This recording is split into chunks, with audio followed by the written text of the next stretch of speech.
네, 안녕하세요. 모두의 부동산입니다. 과천 지정타 이후로 가장 핫한 청약 단지들인 것 같아요. 위례 A1-5블럭, A1-12블럭 두 단지죠. 두 단지가 동시에 분양을 합니다. 입주자 모집 공고가 11월 19일에 떴는데 공고문 보신 분들 가장 많은 반응은 뭐야 분양가가 왜 이렇게 싸? 제가 몇 주 전에 이 5단지와 12단지가 전용 84 7억 정도의 분양을 할 것이다 라고 했을 때 그게 뭔 소리야? 과천도 분양가 상한제 아무리 세게 때려도 8억에 분양하는데 야, 송파인데 7억은 솔직히 오바지. 너 로또 분양 강조하려고 분양가 낮게 잡는 거지? 7억은 무슨. 댓글에 이런 분들 되게 많았어요. 네, 7억은 무슨 7억입니까? 6억 5천만 원에 떴습니다. 전용 84가 6억 5천만 원이에요, 분양가가. 이때 제가 일부러 보수적으로 말씀드린 건데 그 뜻을 몰라주시더라고요. 아, 정말 이 정도는 돼야 진정한 로또 분양 아니겠습니까? 이제 로또 분양이 너무 많아서 그냥 익숙해질 만도 한데 이 위례 특히 5블럭의 시세 차익은 익숙하지가 않은 수준이에요. 그리고 무려 송파구지만 서울 당해 마감 절대 아니에요. 수도권 누구나 가능. 그리고 공공분양이지만 자산 기준, 소득 기준 이런 거 없어요. 여러분이 건물주든 나이바흐를 타시든 초고연봉자든 청약하는데 불리함이 전혀 없습니다. 도대체 시세 차익이 얼마나 크길래 이렇게까지 시끌시끌한 건지, 그리고 지역 배분을 어떻게 하는지 서울, 경기, 인천에 기타 유의사항으로는 어떤 것들이 있는지까지 싸그리 오늘 모두의 부동산과 함께 알아보겠습니다. 좋아요 한번 꾹 눌러주시고요. 영상 꼭 끝까지 시청해주세요.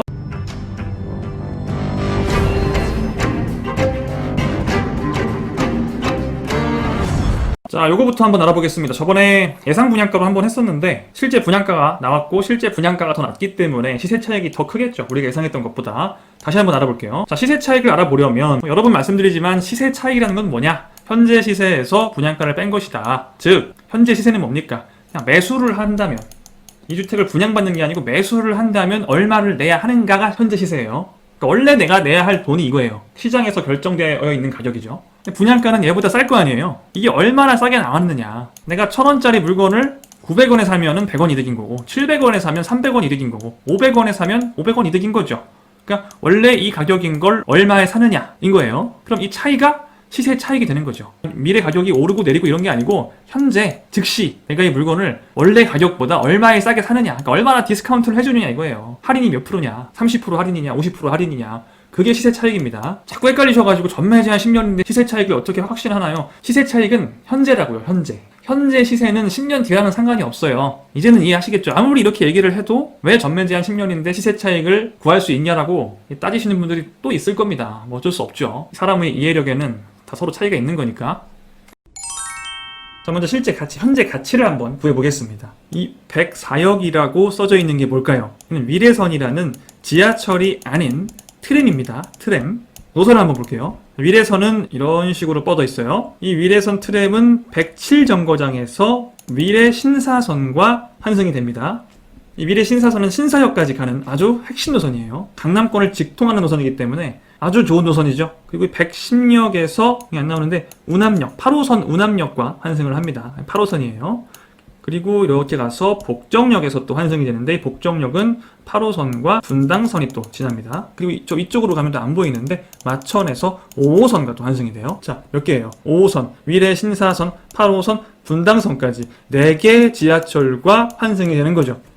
이 위례선 트램의 특성상 아주 배차 간격이 짧을 거기 때문에 여러분이 위례선 정거장 근처에 집이 있다면 이 위례선 트램을 타고 10분 이내에 5호선도, 8호선도, 분당선도, 위례 신사선도 이 모든 노선들을 4개의 노선을 10분 이내에 이용할 수 있다. 이건 실질적으로 어떤 효과냐면 내 집에서 도보로 한 10분에서 15분 이내에 이 4개의 지하철을 다 걸어서 갈 수 있는 정도의 그런 효과가 있는 겁니다. 그래서 이 트램은 지하철은 아니지만 얼마나 잘 설계를 하느냐에 따라서 지하철 이상의 위력을 발휘할 수도 있는 게 트램이에요. 이렇게 환승을 많이 시킬 수가 있으니까. 일반 지하철이었으면 이렇게까지 4개 지하철에 환승을 하기가 어려웠을 겁니다. 모양을 자유자재로 만들어서 여기저기 다 환승을 다 하죠. 너무나 효율적인 설계를 했어요. 제가 예전에 한번 의정부 경전철에 대해서 다룬 적이 있었는데 이 경전철이 정말 설계상 최악으로 설계된 그런 경전철로 소개를 드렸었는데 그때 제가 아주 우수하게 노선을 설계한 예를 들면서 위례선을 예로 들었었어요. 그만큼 이 위례선은 최적의 설계를 했습니다.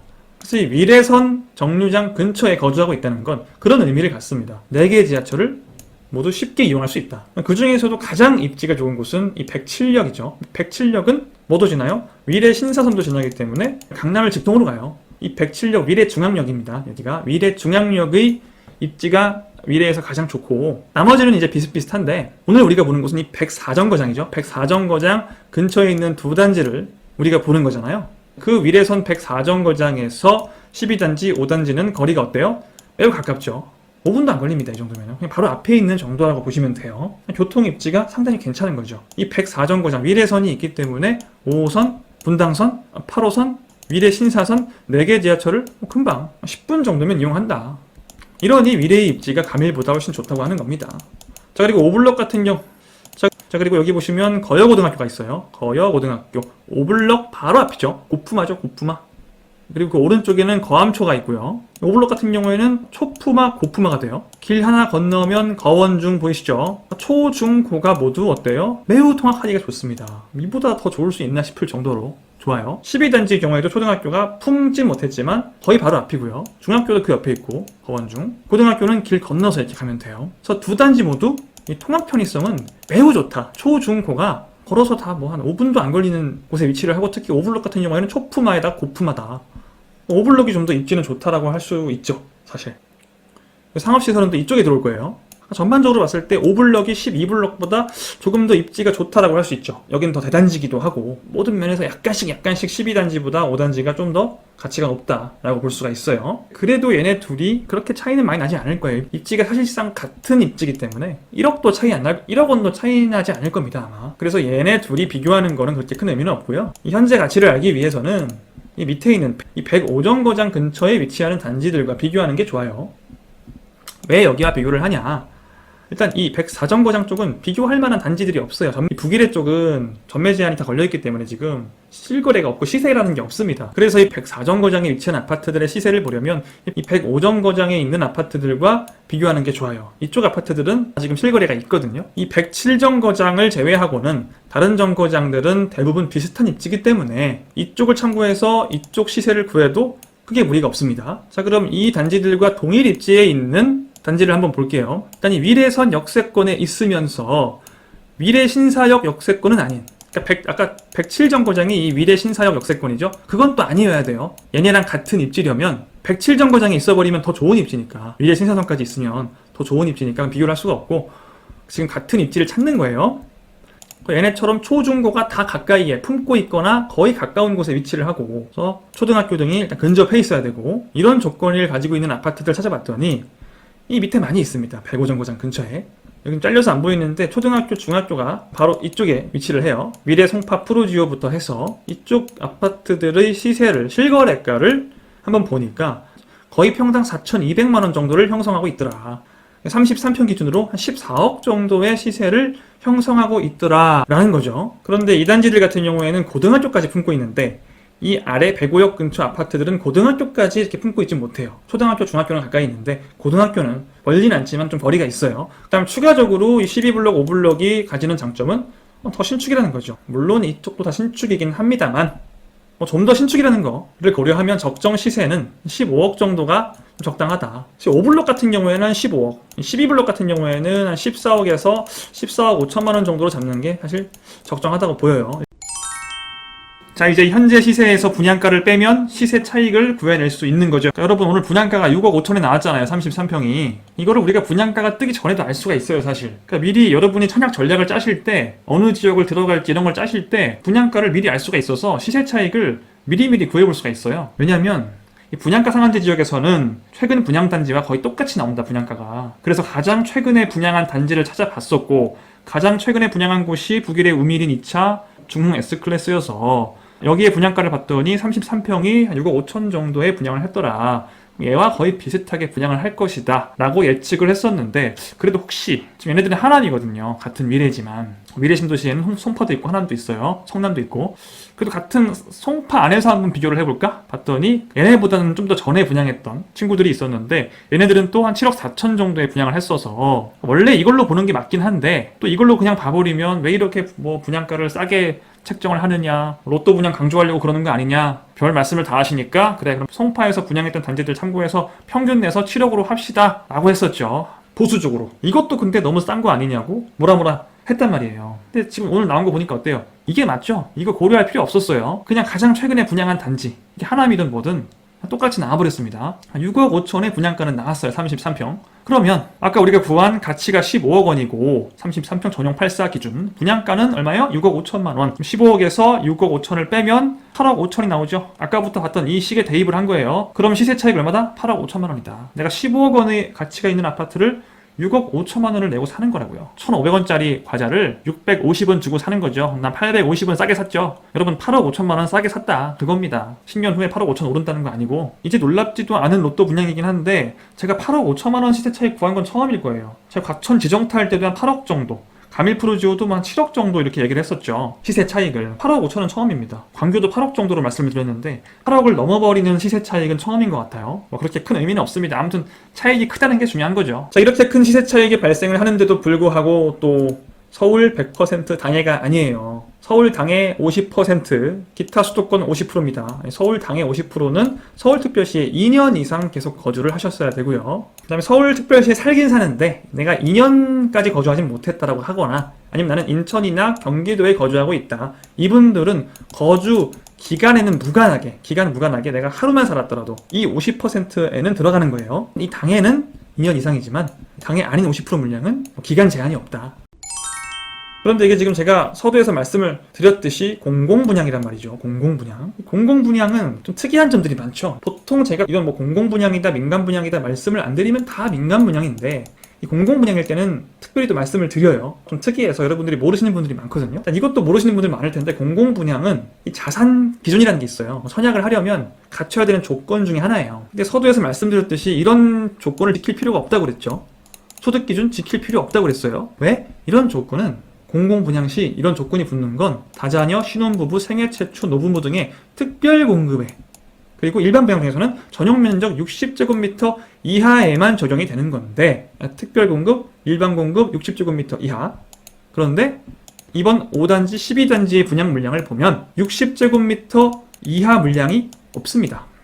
66부터 시작하죠. 64부터 시작하죠. 66, 70, 75, 80, 84, 64, 74, 84 모든 물량이 다 60제곱미터를 초과하기 때문에 일반 공급의 경우 이 전용 면적 60 이하 이 조건에 걸리지 않는다는 거죠. 그래서 일반 공급의 경우 이 조건이 없다는 거예요. 그래서 여러분이 서장훈이어서 건물이 10채, 20채가 있으시든 여러분이 주급이 몇 억이시든 여러분이 최고급 차를 타시든 이 공공분양의 일반 분양을 하는 데 있어서는 아무런 문제가 없다는 거예요. 자, 그런데 다만 이 5단지와 12단지도 누구는 만족을 해야 돼요? 이런 다자녀, 신혼부부 등 특별공급에 지원하실 분들은 이 자격을 맞추셔야 돼요. 부동산은 2억 1,500만 원 이하여야 되고요. 차량 2,760만 원 이하여야 돼요. 건축물과 토지가 들어가는 겁니다.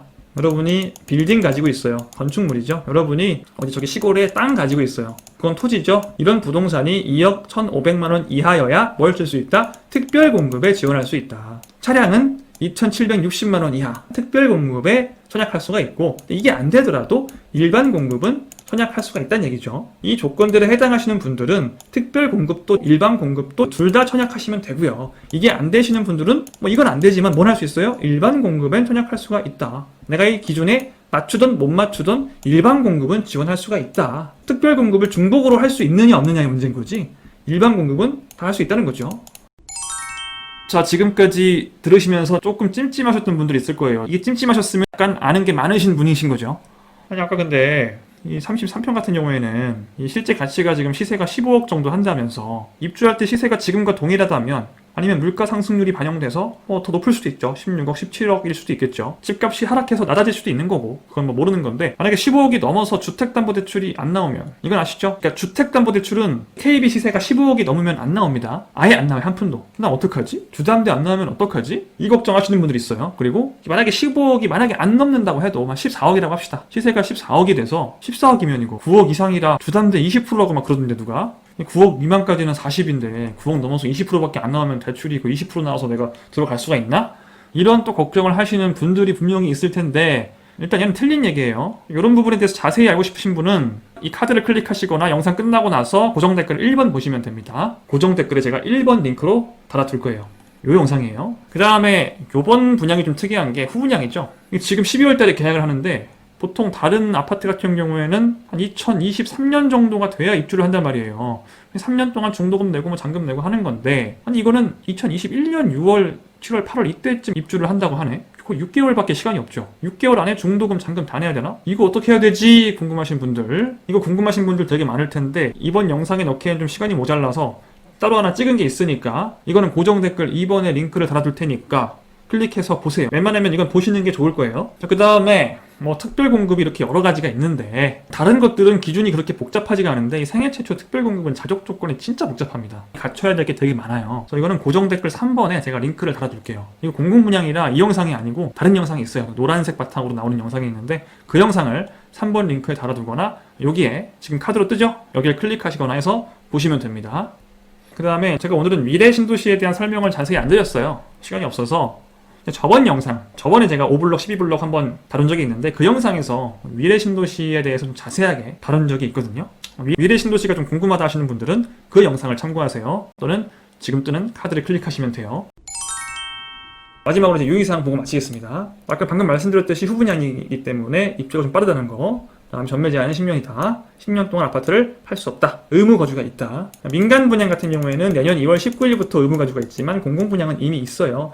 일단 투기가열지구이기 때문에 세대원 모두 5년 이내에 당첨 이력이 없어야 됩니다. 그래야 청약이 가능해요. 내가 2015년 11월경부터 당첨된 내역이 없어야 되고 우리 가족도 마찬가지예요. 이 이후로 당첨된 적이 있다라고 하면은 모집 공고일 기준으로 5년 이내에 당첨된 이력이 있다고 하시면 이번 분양엔 청약할 수가 없고요. 이런 거 항상 나오는 거고 지역별 예치 금액 충족해야 된다. 그 다음에 공공분양 선발 방식 혹시 모르시는 분들, 이 공공분양은 일반 분양이든 특공이든 여러분이 평소에 하시는 민간 분양이랑 선발 방식이 완전히 달라요. 정말 완전 다릅니다. 그래서 여러분들이 평소에 가지고 있는 자기 조건으로 그냥 된다고 생각하시면 곤란할 수가 있어요. 그리고 공공분양을 여러분들이 평소에 많이 안 해보셔서 잘 모르시는 경우가 많거든요. 이 선발 방식은.